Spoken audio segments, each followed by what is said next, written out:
Hello, ladies of the Global Empowered Academy. My name is Joanne Hamilton, and I'm the founder and CEO of Rivers. It is such an absolute pleasure and delight for me to be with you here today. And I'm the founder of Rivers. Rivers is a lifestyle branding platform which celebrates female entrepreneurs, early stage female entrepreneurs in developing economies.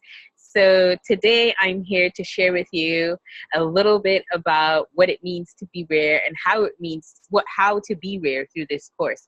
But firstly, I would like to thank Sunela and the entire team at Women Empowered for giving me this great opportunity to share with you.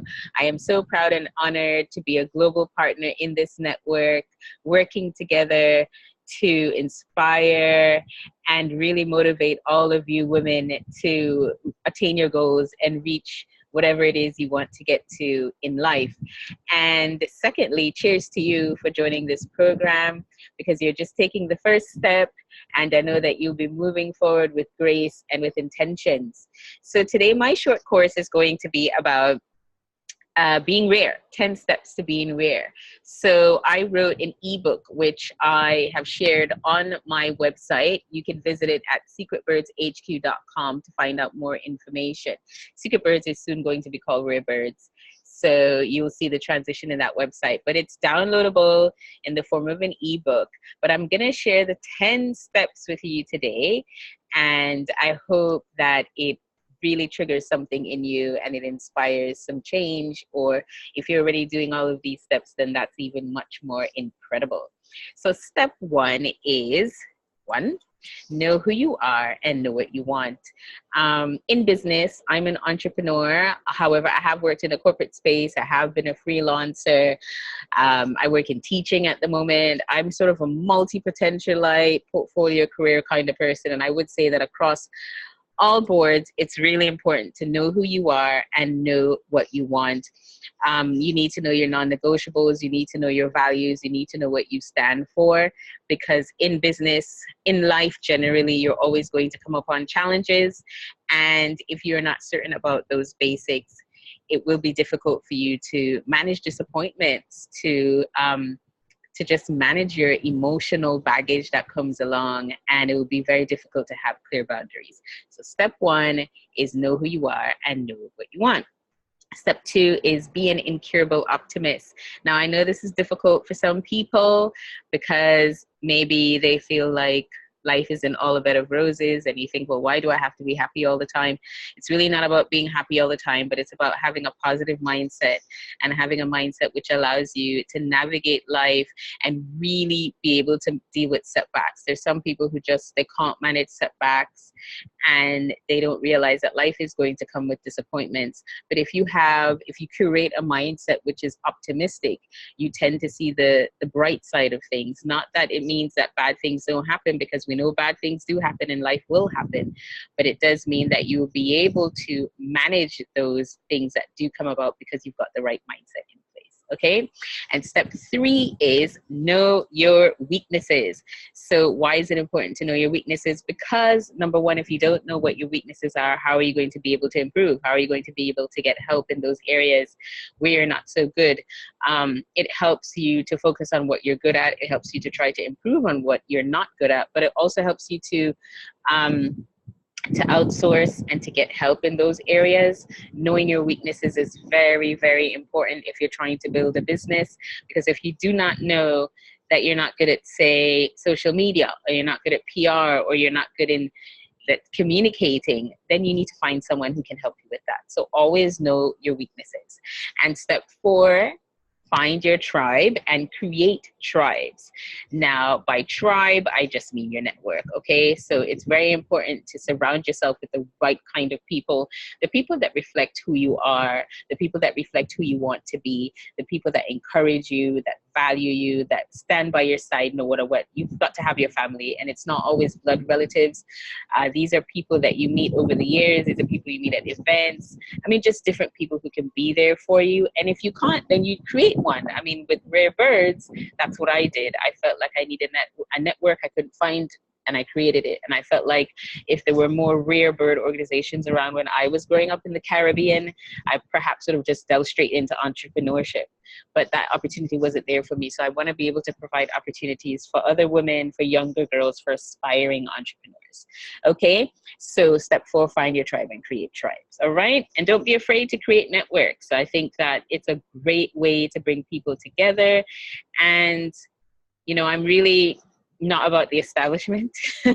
I'm much more about people creating positive environments where everyone can thrive. And I think the establishment is not always about inclusion. And I'm all about inclusion. And I think if you don't see something that represents you, representation matters. Go out there and create it for yourself, because it definitely means other people want it too.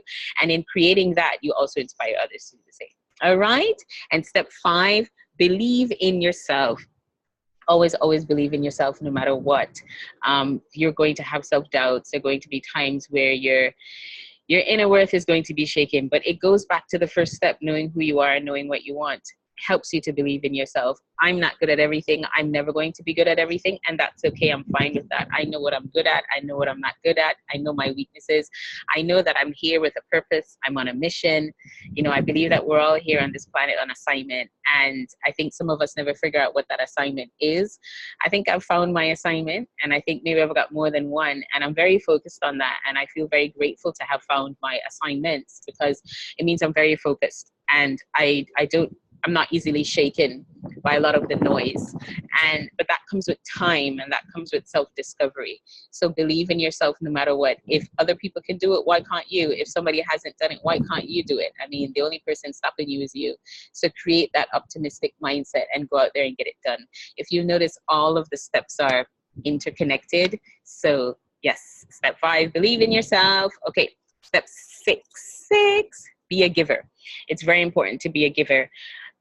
Focus on giving and not wanting things in return, because then you'll always be disappointed. You don't want to be someone that gives and thinks, oh, well, I'm giving so that I can get something back in return, because then when you don't get something, you're going to be disappointed. But also, you should give because you want to. You should give because it's the right thing to do. Giving makes us feel good about ourselves. It makes us feel healthy. I mean, there's psychiatrists and psychologists and so much research that's been done that shows that when we are giving, when we're doing for others, we are healthier, we are happier, and we become better people. It's important to be a giver, not just in our personal lives, but in business. Give to other people, collaborate like I'm doing now, give to other platforms, take your time out to help others. All of that is going to come back to you 40 times more in the long run. And that's not why you should do it. You should just do it because it's the right thing to do. It's important to give, and give as much as you can. Give within your means, obviously. Don't give from an empty cup, but give knowing that you're helping somebody else, and you're putting somebody else in a position perhaps that you didn't have. And I think that's so important in life and in business. Okay, step 7 is to let go. I think as women, sometimes we carry our emotional baggage with us, and it's very difficult for us. We always talk about, oh my God, 10 years ago this happened and I still can't get over it. It's very important for us to leave that emotional baggage behind. It's very important for us to learn from these experiences, but then to let go. We're never going to achieve success in our careers, in our businesses, in our personal life, in our family life, if we don't let go. If you notice, I'm bringing this all together because I think life should be harmonious. I personally don't divide my life into business and personal. I just think it all comes together for me and it works for me. And there are times where I'm going to have to give more to my startup that I'm building. And there's times when I'm going to have to give more to teaching. And there's times when I'm going to have to give more to my hobbies or to my family. And that's okay. It's about creating a harmonious life, and letting go allows me to do that. I don't want to be someone that's dwelling on the past. I want to be someone that's living right now in the present, doing now, and positioned for the future. So try to let go of all of those things that are holding you back. It's very difficult, but it's easy to do. You know, maybe you can journal, you can meditate, not medicate, unless you need to, because that's what a doctor has recommended.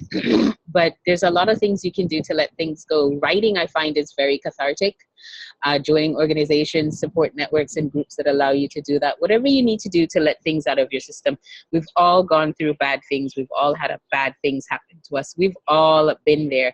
Some people more extreme than others. And that's why I think it's important to find the help that you need, okay? Because I want you to thrive, and the Global Empowered Network wants you to thrive, and you can't do that if you're holding on to a lot of emotional baggage. And also it's going to affect your health, and it's going to make you sick. We don't want that. Okay. And step 8 is focus. So step 8, yes, 8. Focus, focus, focus, focus, laser sharp focus. It's very important to focus on what you're doing on your projects. Don't allow yourself to be affected by the noise. Don't allow yourself to get caught up in what other people are doing. It's very important to wish others well, to support others, to help others, but focus on what you are doing, because that's your project. That's your beauty. That's your joy. That's your mission. That's your assignment. And because you know who you are and you're grounded very deeply in that, you can give to everybody else and you can celebrate everybody else, but it doesn't take away from what you're doing. And that's beautiful. And that makes your journey special. So focus on you. There's a really lovely poem that I found many, many years ago called the Desiderata. And there's a line in there that says, you know, it's along the lines of, we've all got something special to give, whether big or small. Focus on that, and that's your beauty, that's your joy. So focus on what you need to do, and don't get caught up in what other people are doing. Comparison is the stealer of all joy. You don't want to do that. But if you know who you are and you know who you want, you're not going to compare yourself anyway, right? Okay, step 9 is to fierce up. Now, when I say fierce up, I don't mean that in this sort of like nasty attitude kind of way, obviously not. But you've got to be strong. You've got to be firm. Building a business is difficult, and you're going to meet a lot of people who may disagree with you, who may disagree with what you're doing. You've got to learn to choose your battles. You can't fight everything. You can't fight everyone. Some things that you just, again, it's your non-negotiables. Who am I? What am I about? What are the things that I'm willing to fight for? What are the things that I'm willing to let slide and let sort of, you know, roll off like water off a duck's back? But you've got to be fierce, meaning strong. You've got to know that this is you. You've got this. You're worth it. You've got to have that emotional strength, that mental strength. You've got to curate that. You've got to find ways to really tap into that inner self. I think being fierce or being strong it requires inner work. It's an inner job. No one can do that for you. And I think as women, we're not always taught to do that. We're taught to just give to everybody else and forget about who we are. But we really have to have strong cores if we're going to add value and really give of ourselves in this world. But at the same time, preserving who we are, self-preservation and self-care. Okay. And then finally, step 10. Step 10, guess what step 10 is? Keep going. No matter what, just keep going. Keep going, keep thriving. Don't stop, don't give up. Yes, make changes. Yes, evolve. Yes, grow. Ask questions, reach out, get help. You've already done it. You've joined this academy. You're getting all this amazing information. You're going to be connected with women from all over the globe. You're doing all the right things. Keep going. Things will get hard. You will have challenges, but I really believe if you incorporate all of these steps in your life, in your career, in your business, no matter what you do, it's really going to help you. By no means this is an exhaustive list. There may be one thing on this list that you really liked. There may be a few things that you liked. There may be a few things that resonated with you, and maybe nothing on this list helped you, but that's okay. I think that there's always something to learn. There's always something to appreciate. These particular things I wrote when I was transitioning and when I was starting Secret Birds, which is now Rare Birds, and they've been really helpful to me throughout the years, and I've decided to share them with you. And like I said, the ebook where you can find out much more about these 10 steps are available on the website at www.secretbirdshq.com. Get it now. Come December, it's going to be a little bit different. But it's all about being rare. So there you go. Those are the 10 steps to being rare. And I know all of you are rare. That's why you're in that academy. And please do reach out if you have any questions. I would love to speak with you and talk to you more. And all of you are amazing. If no one has told you that, you are wonderful. You are worth it. So stay rare, stay valued. And thank you so much again to Women Empowered. I am so grateful and so honored to be a part of this amazing network that you are building. Sunila, you are an incredible woman. You are valued. You are appreciated. And we all love you. Okay, so take care, ladies, and Stay rare. Bye for now.